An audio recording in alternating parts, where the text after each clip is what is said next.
এইটা বাংলার সবচেয়ে পুরনো নগরী পুণ্যনগরের হৃদয়, আর তার ইতিহাস ধরে রেখেছে বগুড়া জাদুঘর। বাংলার প্রাচীনতম নগরী পুণ্যনগর, আর সেই নগরীর আসল ইতিহাস সেখানে ঘুমিয়ে আছে, সেটাই বগুড়া জাদুঘর।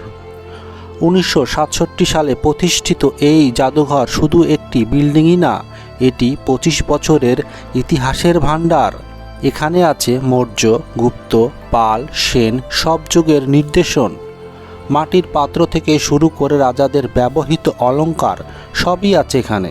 এই পাথরের ভাস্কর্যগুলো দেখলে বুঝবেন কেমন ছিল হাজার বছর আগের বাংলার শিল্প ও সংস্কৃতি।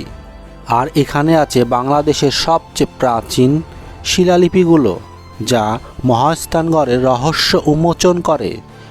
এক কথায় বগুড়া জাদুঘর হলো সময়ের সিন্দুক, যেখানে ঢুকে আপনি ফিরে যাবেন হাজার বছরের ইতিহাসে।